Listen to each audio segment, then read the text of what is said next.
Happy New Year, Offside and Untappers. It's 2026. Welcome to the show, Offside and Untap, with me, Tricky. Is this the year that your club finally wins a trophy? And is this also the year that England get the second World Cup, 2026, in the USA? Lots and lots of football to play this coming year. I'm very excited for it all, as I'm sure you all are as well. I hope you've had a great time. You're all over your hangovers. To be fair, I haven't really had a hangover. I've been working quite a lot, so I've been good. I've been keeping the beer back for another time. But I definitely won't be doing any dry Januaries or anything daft like that.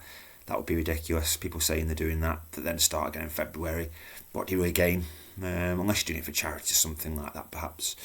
But yeah, New Year's resolution for me is to pick better predictions and to make more money for Dementia UK with my Trickys bets.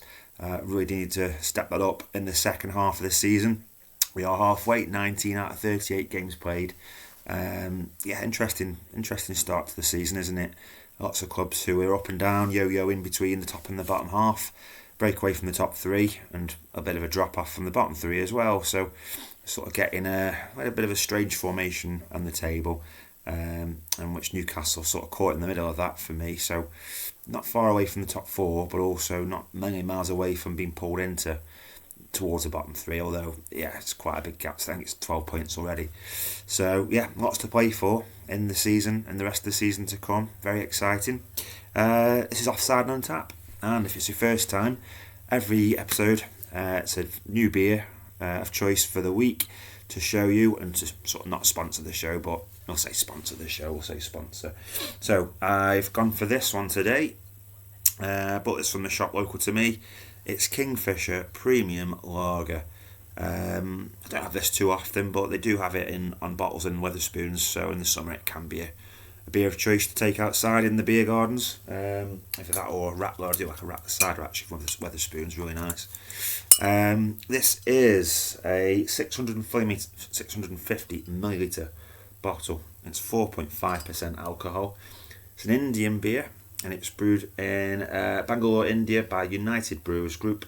It has a 36% share in the Indian market. Now, I've been thinking about this actually. When do you really see Indian people in pubs in this country? You don't really, certainly not where I live. And to be fair, when you go anywhere, Manchester or Birmingham or wherever, going out somewhere different in the cities, you just don't see it so often. So why do the Indians really make drinks? I don't understand.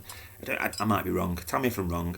Put your answers in on a postcard if I'm absolutely wrong on this. Do Indian people spend a lot of time in pubs? Are there pubs in India? I've never been. But let me know if you've been. I know a couple of people that watch this that have been, so I could just ask them straight. But let's get it open. This is Kingfisher Premium Lager for this week's episode, Offside and Untap. Cheers, everybody. Happy New Year to you all. Right, so what happened? Week 19, last games of the year. We had a statement win from Arsenal, didn't we, against Aston Villa, putting 4 past Aston Villa, who've recently stepped up into another level for them. But absolutely fantastic performance from Arsenal, dominated from the whistle. And there was a bit of a sore loser mentality from Unai Emery at the end of the game as well, not staying behind to shake hands with Arteta. It's quite a funny little video that I saw this morning actually. They interviewed him and said, "Why didn't you wait for him before you went down the tunnel?" He says, "I waited for him, but he was too busy with his coaches." Arteta was too busy with his coaches, and they do show Emery pretty much walking straight down the tunnel, not even giving the bench a second glance, and then you've got Arteta just looking round and not seeing him there. So whether there's been a little bit of a spat there somewhere, I might be aware of that in past matches. Whether it was just a sore loser thing from Emery. I mean, I thought he had a little bit more class than that, if it is that. But Aston Villa, they've still got the ability to ride up there with the big boys. Done really well up to this point, and it's just a one-off game. Anyone can have one bad game, but it's if it then becomes 2 or 3 or 4, that then there's obviously a little bit of a bounce there for them in the wrong direction. But I don't think that'll happen. I think they're still a class team, and they're still not out of it. They're still only 4 or 5 points behind the top. So it's still not over yet. It really isn't for them. But it does make it very tough, and Arsenal showed they are very much up for this.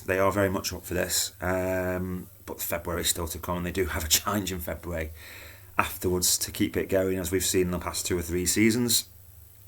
Chelsea, big week again for Chelsea management-wise. They were held at home to Bournemouth, and that's proved to be the final straw for the board and for Enzo Maresca.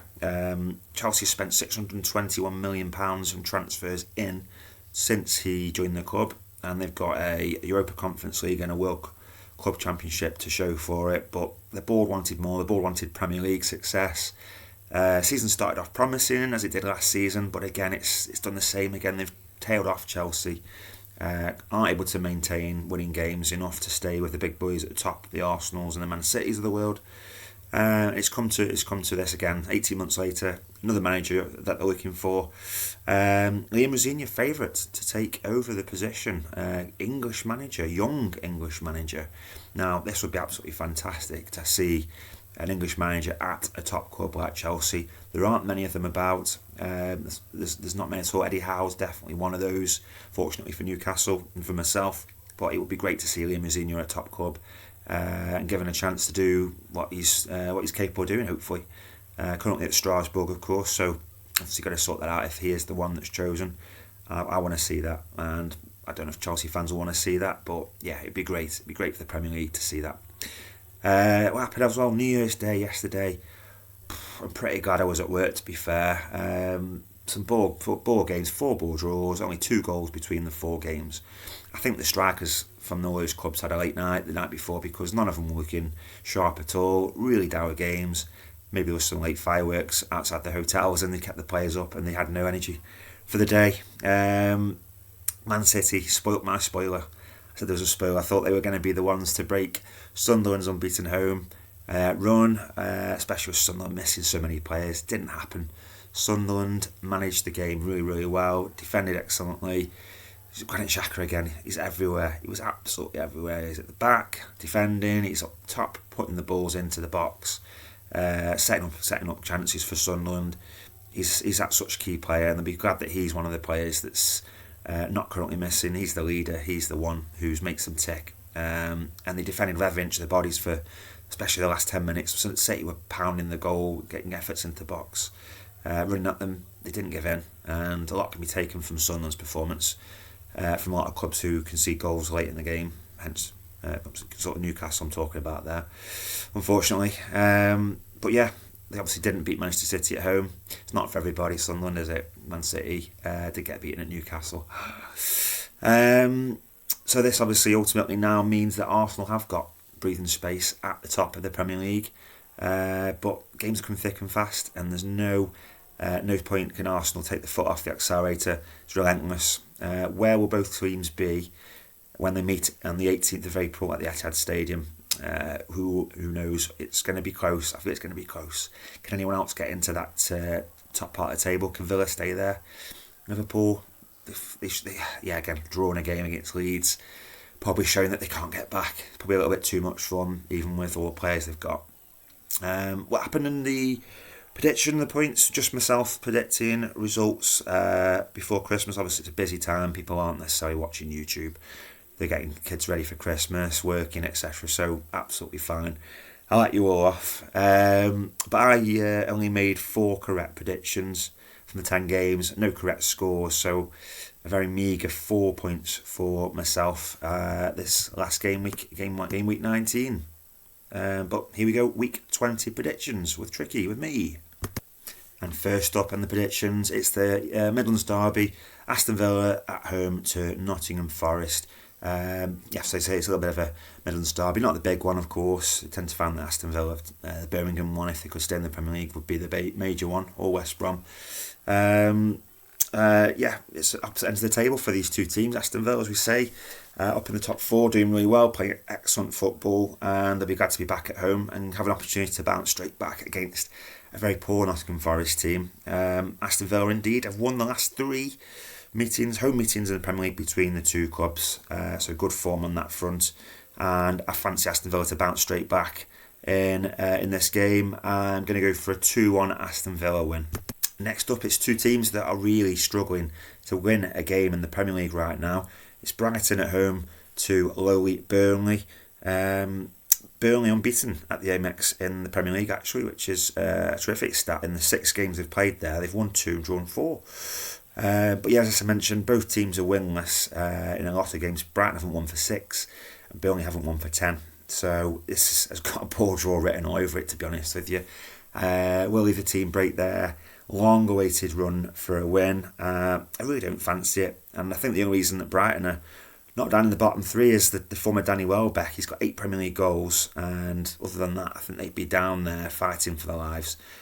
They did have a good, decent start, but since then, since the first 3 or 4 games, it's gone downhill for them. And I fancy this to be a 1-1 draw, Brighton versus Burnley. And next up, it's a relegation zone scrap. It's Wolves at home to West Ham. Both teams really, really need to win the game. Wolves just for the pride more than anything, but West Ham to get back towards the rest of the pack in the table. Can't win a game full of the money. Both teams will need to sign players in the January window to try and boost their fortunes. West Ham have gone and put bids in for 2 strikers, so they're looking for some firepower. It looks like they're going to obviously let the big man go up front as well. The German, I forgot his name now, it's gone from my head.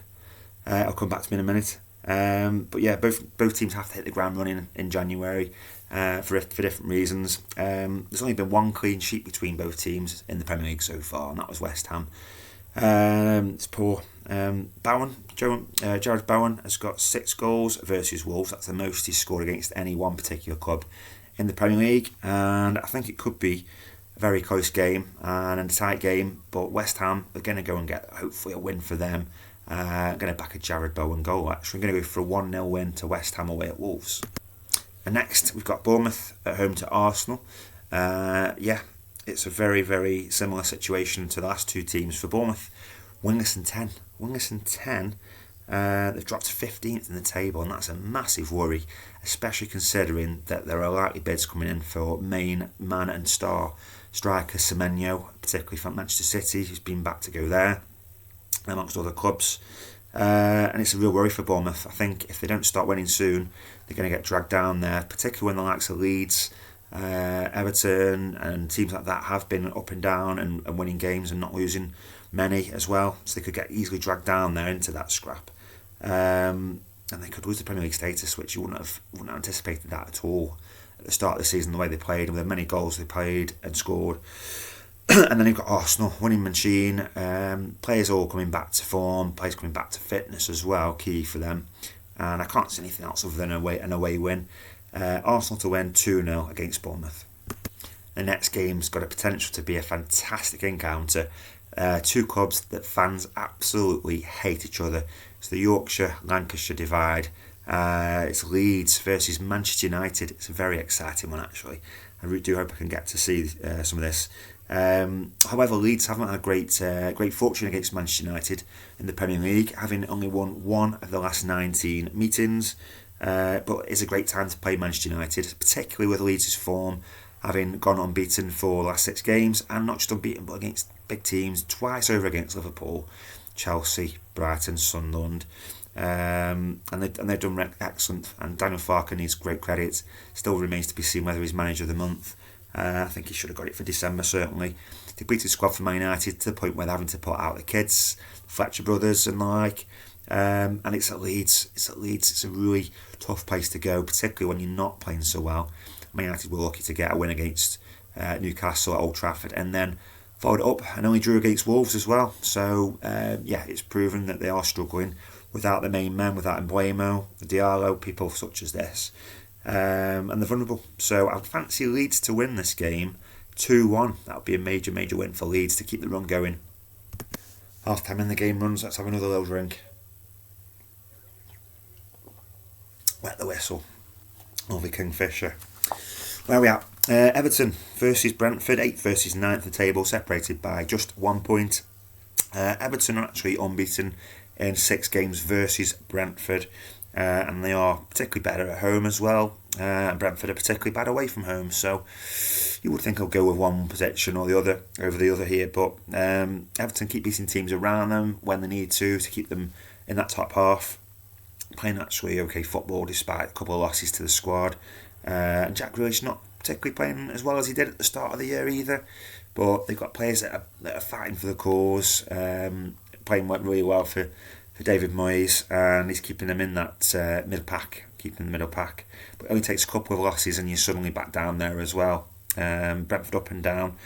Had them back to go down. They've been up and in the top 8. They've been down as low as 17th, 18th at one point. Going to go for a 1-1 draw in this game though. I think Brentford will pick up a much needed away point to stop the rot for them. Everton won't quite over the line. 1-1. The next game, Fulham versus Liverpool. This fixture's proven to be quite a great one recently. Lots of entertainment, lots of goals. There's a couple of classics drawn out. So 20 goals in the last 4 Premier League meetings between the two teams. And in 3 of the 4 last games, both clubs scored twice in those games as well. Which, if you go on and do a little bet, that's quite high odds for that to happen in a game, for both teams to score 2 or more. So maybe a little side bet for people there. A little bit of a side one from the Trickys Treble for me. Fulham, again, another one of those teams that are up and down the table. They win a couple and then lose a couple or lose 3 in a row. Really hard to pick results for. Liverpool, they're looking a little bit better now. Wirtz has found a little bit of form. It looks a bit more physical as well when he's got the ball. A little bit harder to knock off. And they should be winning games like this really, but they've found these sorts of encounters pretty hard to put away, and that's why they're not in the chase at the moment for the title. But yeah, I think it'll be a tough test for Liverpool. But I think I'm going to go for another high scoring game. I'm going to edge Liverpool to win this game at the Cottage, 3-2 to Liverpool. And next up, it's my boys, it's the Magpies. Newcastle United at home to Crystal Palace. Crystal Palace don't like travelling to St James's Park in recent years. Haven't scored a goal in the last 4 visits up there actually. Now if this game was being played a couple of months ago, the form that Palace were in, I'd have been really anxious about this. But Newcastle's form has held firm at home, playing really positive football. The fans getting the game won for Newcastle a lot of the time, especially when they're not playing particularly well. Dragging them over the line, would have been a little bit worried about it, but Palace have dropped off. Form has been poor, dropped out at the top half of the table, and yeah, Newcastle should get the job done. Did okay against Burnley in the week. I mean, they scored 2 early goals in the first 6 minutes, which sat the nerves, and then they obviously did concede the goal before half time, and Burnley were hitting the post, hitting the bar. Pope was saving a couple, and I was really anxious, and it took until very late on for the 3rd goal to go in. Obviously Bruno's chipping the keeper edge of the box, and to be absolutely comfortable with the way they play in the win. If they hadn't won, that would have been Eddie Howe would have been under massive scrutiny, even more than he already was, but got the job done. Is the noise around Glasner leaving the club affecting Crystal Palace's form? Possibly so. There's lots of questions over players as well. That's a Gahey, will he stay? They've gone out and signed Brennan Johnson from Tottenham Hotspur. Is he eligible to play? And if he is he going to be one of those ones where the new player bounce, he goes and gets a win against us? I really hope that doesn't happen. It does happen a lot against Newcastle, and I really hope it doesn't happen here. But I'm going to be positive. I'm going to say first game of the new year for the Newcastle United. I'm going to go for 2-1 home win. Yeah, Palace will give them a goal. 2-1 Newcastle. And then we flip it round. We go down to London. We've got Tottenham Hotspur at home against another North East team, but they're away, and it's Sunderland. Tough one to call again, this. Spurs indifferent team. Can't seem to get a run of games together. And Sunderland don't travel so well. They're a fantastic club and team at home in front of their own fans. But I found this shocking actually when I did a little bit of research before. Spurs are unbeaten. 14 games, last 14 games against Sunderland. But not only that, in this season, Sunderland's 9 games have only scored 4 goals away from home, so not as potent away from home, away from Stadium of Shite. So yeah, it's a hard one to call, but on form and on history, I'm going to go for Tottenham Hotspur to win this close game. I can't see many goals coming from it. The fans will be baiting and wanting Spurs to get a home win, having not seen many of them this season. Going to go for a tight one, Spurs to win 1-0 against Sunderland. And finally, it's the Battle of the Blues, the Sky Blues, Manchester City against Chelsea in the last game of the weekend. It could have potentially been a bit of a title battle game here halfway through the season, but you've got to fancy Chelsea have blown that one a little bit. Man City very much still in it. Pep Guardiola had a little bit of he does these rants at the end of the games when they don't win, doesn't he? And he's taken it out on one of the Sunderland subs who was holding the ball up later in the game, stopped the throw and being taken quickly. But I think you need to take it out on your own team. If they can't get it over the line in 90 plus minutes against the weakened Sunderland team, you've got to look at yourselves ultimately. Don't take it out on other people. Again, another bit of that mentality of wanting to win, but coming out looking like a little bit of a sore loser, Pep. So, not great, but managers Chelsea. So, again, do you want to be going to a place like the Etihad with not really any directional leadership? It could end up embarrassing for Chelsea potentially, especially when you've got the likes of Haaland and Cherky and Foden chipping in goals for fun. I wouldn't fancy it if I was a Chelsea defender, and Chelsea aren't exactly the best of defensive teams either. So again, I fancy this to be pretty one-sided. Manchester City actually have won 6 and drawn 2 of the last 8 games against Chelsea. And Chelsea, another little stat for you, New Year stat, they've only won 1 of the last 9 games, the first games in the calendar year. So it all points in one direction, and that's for a Man City win. I'm going to back that. I'm going to go for a Manchester City 3-1 win. And it's the favourite time of the week. Maybe not. Trickys Treble. It's back. But it wasn't back with a win at the end of the year. It was 3 draws in the games that I picked clubs. Man City, Man United, Liverpool. And it all ended very early actually with Man United drawing against Wolves on the Tuesday game. So I was slightly relieved to see the other 2 games also draw, because I would have been devastated if Man United were just drawing with Wolves at home, having should have won that game. But no, the other 2 teams couldn't get over the line either, couldn't even score a goal. So ultimately, Trickys Treble went down in a massive ball of fire. No wins from the 3 picks. So need to get back on the horse again, go again this week. Go with a little bit more of a mixture of wins on this. A £5 bet with Sky Bet. Going to go for Arsenal to win away at Bournemouth, Liverpool to beat Fulham, and I'm going to go with my boys. Shouldn't go your own team, I know, but going to go for Newcastle based on their form head-to-head with Palace to beat Crystal Palace as well. A £5 stake with Sky Bet returns £26.20, so pretty decent. So that would be £13.10 to Dementia UK should that win. Pot still stands at £17 for the season, so we'd almost get to £30, which sounds a lot more respectable, doesn't it, with half the season to go. So Trickys Treble, Arsenal to beat Bournemouth, Liverpool to beat Fulham, Newcastle to beat Crystal Palace. I've got to go. I want to catch the end of the darts. It's on in front of me here, got it on the front.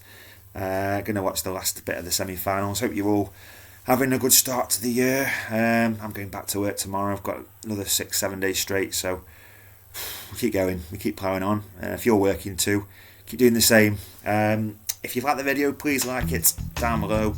Subscribe if you haven't already, and comment your predictions as well. Remember, it's 1 point for the correct result, and if you get the correct score for the game, you get 3 points for that game. 10 games, maximum of 30 points. Therefore, good luck to your team this weekend. Hope they do well, unless you play Newcastle. And cheers everybody for watching again, and Happy New Year. Let's hope it all starts off really well. Cheers.